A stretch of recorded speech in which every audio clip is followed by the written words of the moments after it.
everybody, welcome back to the channel. Today I'm really excited. We're going to be adding, or I'm going to be adding, the proximity feature to these door handles so I can do a proximity entry on this 2021 Jeep Gladiator without having to find a key in a bag or in a pocket when my hands are full to open up a door or lock my vehicle when I'm walking away. It's kind of a pain in the butt, and I got used to not having to do it with my Wrangler JL, so I cannot wait to install this kit onto this Gladiator because it's going to make my life so much more convenient. So for this one, what we're going to be using is a Tazer and a full wiring harness kit and door handle kit combined from moparparts.com. We're going to install it into this vehicle and then show you how to backdoor your system so that you can activate it through the Tazer and not have to take your vehicle into the dealer, which is always a good thing, not have to have your vehicle at the dealer. You guys know what I'm talking about. So let's jump in, show you what you're going to need, how to do this, and you should have the confidence to be able to do this in your own garage without screwing anything up and walk away much more satisfied with the ability to get in and out of your vehicle without having to find your key. So let's jump in and see what we got to do. We're going to work on just this driver's side, and then the passenger side will be just the same. So video purposes, driver's side only. Here's what you do. Open up your vehicle, find these two little stickers that are on here, take them off. Torx bits are going to be a T25. Now that you have this T25 loosened, you just pull out this little handle end cap and then remove your handle. Comes out just like that. The next thing we're going to want to do is take off the inner panel on this door. For the door panel, you're going to remove the harness strap on the end of your door here, which is a T30. In fact, most of these up here are T30s, while the bottom two are going to be T25s. So T30 for the door. And this will allow you to actually remove the entire harness.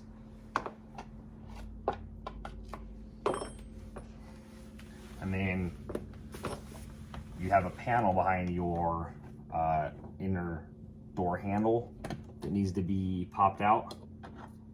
Now that we have this panel off, another T30, two more T30s. And those things have some red Loctite on them. A T20. They want you to use multiple different sizes for these doors. We're going to use a trim tool again and start manipulating the door from the bottom up off the door.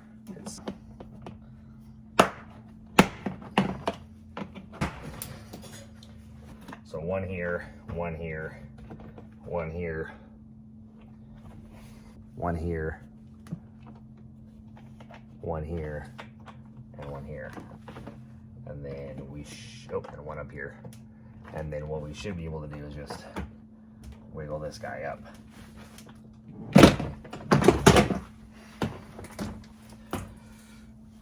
This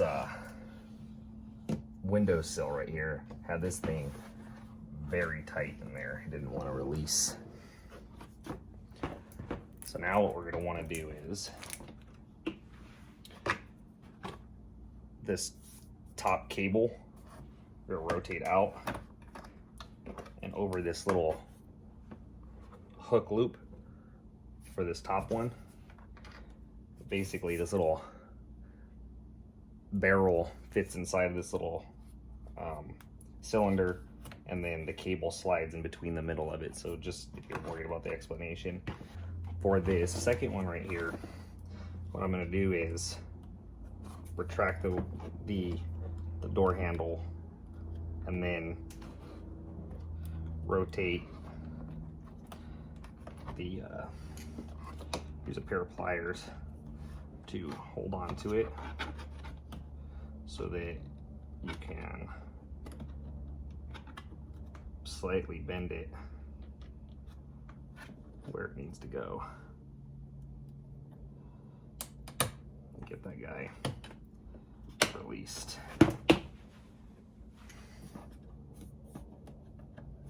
Then rotate this guy, these pliers, to depress this plastic piece out of this little clip and be able to remove it. So as you disconnect,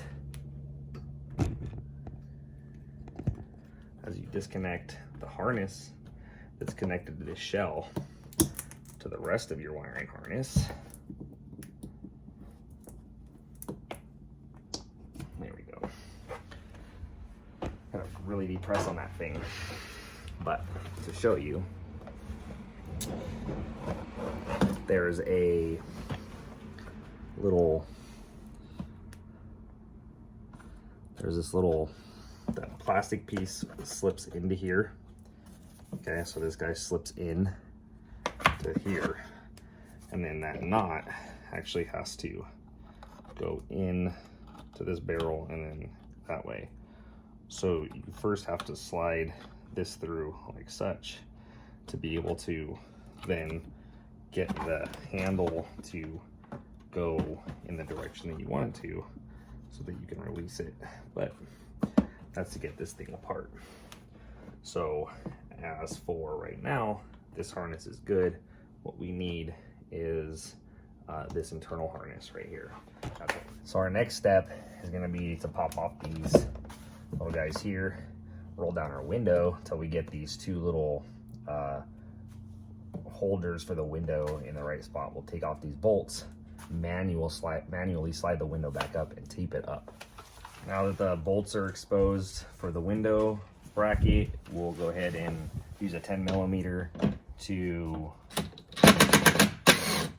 take them out. Now that window's up, the next thing I'm going to do is disconnect the wiring harness. Little red tab that you're going to push up in the middle of this white lever, and then you depress on the middle of the bottom of the white tab. So it's just below the white tab, and then it'll flip up for you, disengage your harness itself. And now what we'll do is separate the harness from the door wall.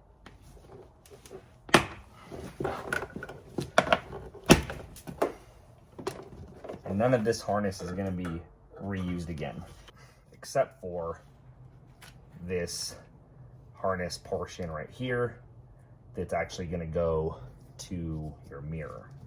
Disconnect to your motor.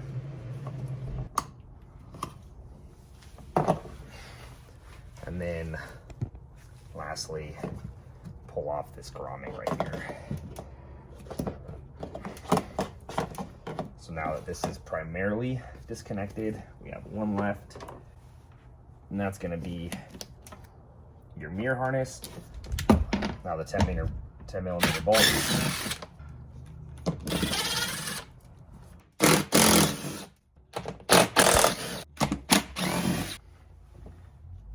And then now we should be able to lift this up and out.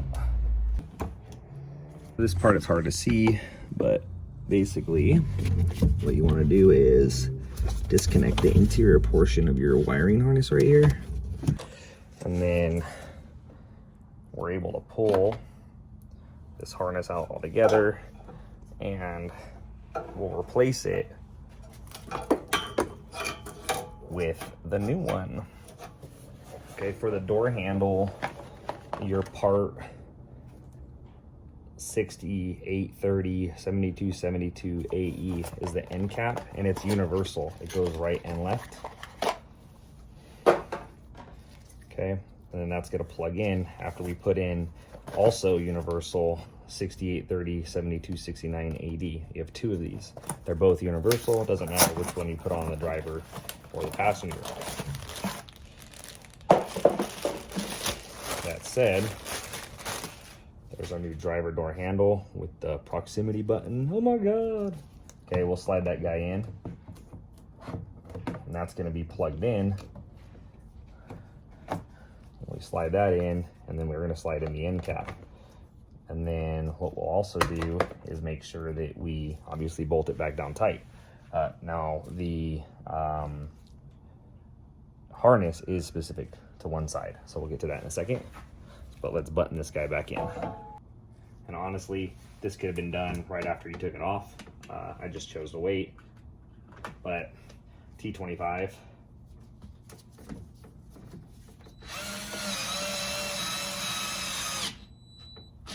Nice and tight. Functions properly.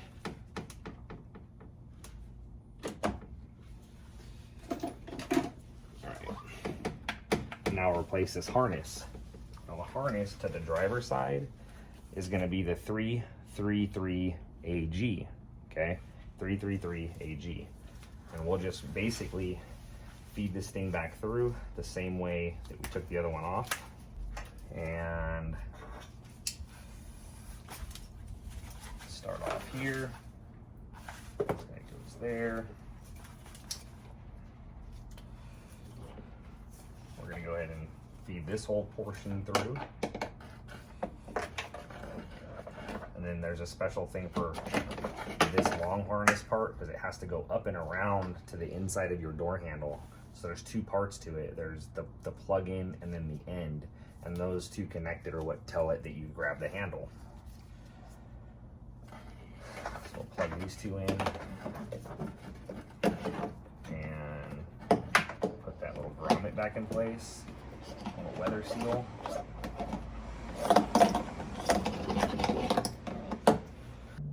There you go. So right here's a clip or a little wire holder and a wire holder. Together, those will hold that harness. So I'm gonna have to do that with both hands because I can't seem to do it with a phone in my hand. And then obviously we're gonna plug it in right here.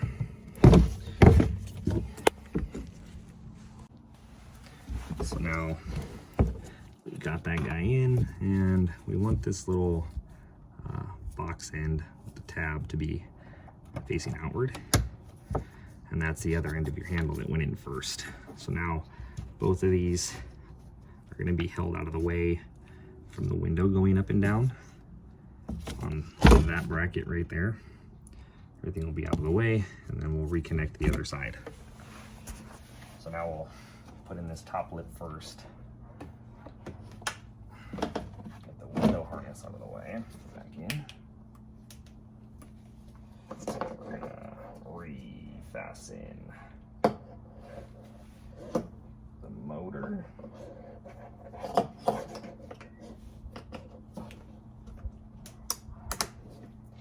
We're going to refasten the mirror. It goes that way. Okay. And then this goes to your door. So we'll go ahead and stick this clip back in. This clip back in. This clip back in.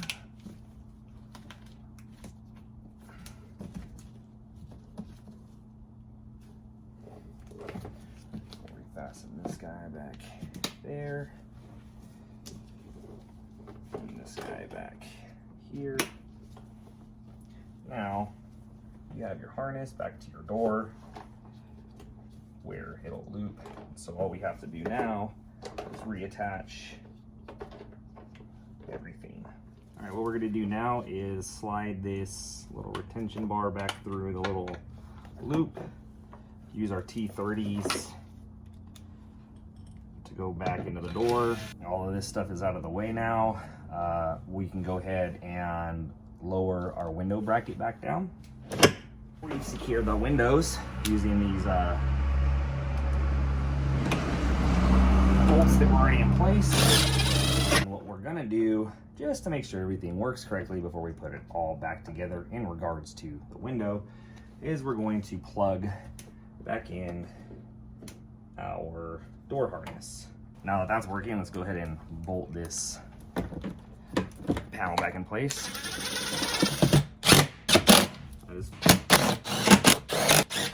We need to reattach our door handle. Let's go ahead and reconnect our wiring harness, the one that is such a pain to disconnect. Then we're going to go ahead and get these guys back in place.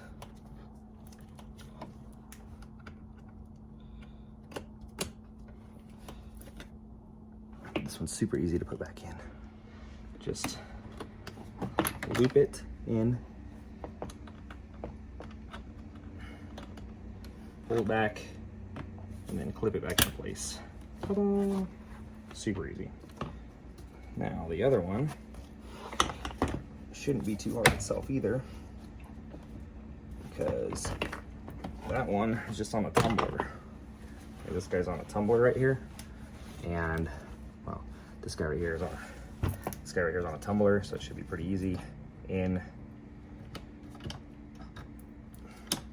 rotate, and then lock it into place on the plastic right here, where it fits into place. Both of those are good. Be sure to put the upper lip in first, because that would have been a sad day. Let's seat this upper lip first, then make sure that all of these are in the place that they're supposed to be in. You just gently push them into place.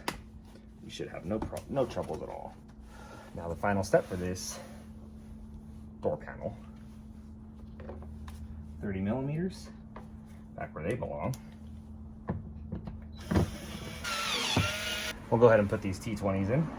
And then lastly, we're gonna put this little door panel cover for this access bolt back in place.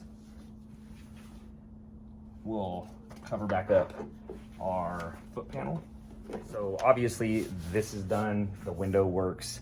I don't have any concerns there. Nothing broke, which is amazing. But I'm gonna run through, do the passenger side of this, and then I'll show you guys how to activate the system using the Tazer JL. Okay guys, the doors are installed, and what we need to do is go in using the Tazer, because that's what I have, and backdoor the system and activate the proximity feature.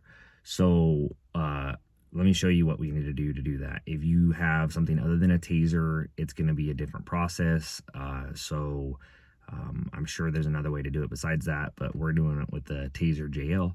So we'll show you how we do that. First thing we're going to want to do is turn on the vehicle to run. We don't want the engine going. We want the vehicle just on. Okay, and then what we'll do is go down, scroll down to your radio feature, and then you're gonna press your left arrow and the cancel button at the same time. And then it scrolls through the features. You hold down the left arrow and the cancel button. You can clear cells and codes. And then there's performance, TPMS, radio lighting, off-road. We're going to go into other. You got to press the activate your, or turn on your cruise control button. Auxiliary, yes. To change anything on there, you just press the cruise control button and it'll activate it. So Park Sense, JT Ruby, even though it's a Willys, Dual Zone, Home Link, Mirror Dim, Proximity, yes. All right, so that activates proximity, and then you go back to holding the left arrow and press cancel. I do not have the bed 115 volt auto hi, panic button, yes, and then the Tazer JL serial number and Mary, and we want to do a full reboot. So again, holding down the left arrow, press the cruise control button, and it'll do a full reboot, and you allow it to reboot, and then you let it cycle, and these things should be working. In that time that it is rebooting, it will restart your console a few times. You'll get some lights going on and off. The first time you turn on your vehicle, if you've never done this before, you might get a little red indicator on your dash in the general check engine right next to your seatbelt warning, actually, and it might malfunction your start, right? So don't worry about it, don't freak out. Just turn your vehicle off, open your door, close your door, let everything turn off, and then go ahead and start it again, and you should function properly. Usually within a few cycles, your vehicle's good to go and there's no issues with it. But you also want to make sure that you do a full reboot on this, because anytime you make a change, your Tazer will keep your vehicle active, and you won't have you have a possibility of draining your battery, so we don't want that. So it's got 11 seconds left, almost done.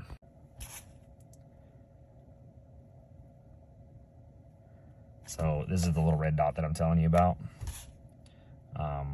So now we wait for the radio to fully reset and turn back on. So it's reset. Now what we'll do is we'll just go ahead and turn off the vehicle. And then we're gonna open the door, close the door, let the vehicle reset. Once all of this turns off, after the delay, your vehicle turns off your interior display stuff, you can go ahead and start your vehicle from a full cold or a full dead start, and then make sure everything's functioning correctly, turn it back off, reset it again. If it's not working, it'll work. I've never had any issues with it, and I've used it on both my vehicles for years. So here we go. At this point, the proximity should be activated, so let's go ahead and check it.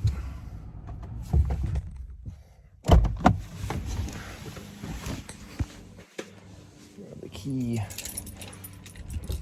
close, and it just unlocked, and it locked. Let's go ahead and check the passenger side. Lock, unlock.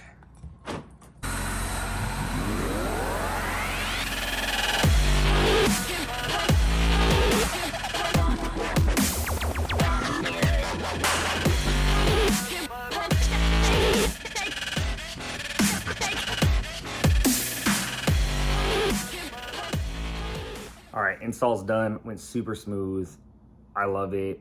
You can do it at your house. It's a few $100 for the kit, plus the Tazer if you don't already have one, which is another few $100 for the full version, and that's what you're gonna want for this. But other than that, it went great. I hope you enjoyed. I hope you have the courage to do this in your own garage. It's really not a big deal. And until next time, subscribe, like, drop the comments in the comment section below, and I will see you on the next one.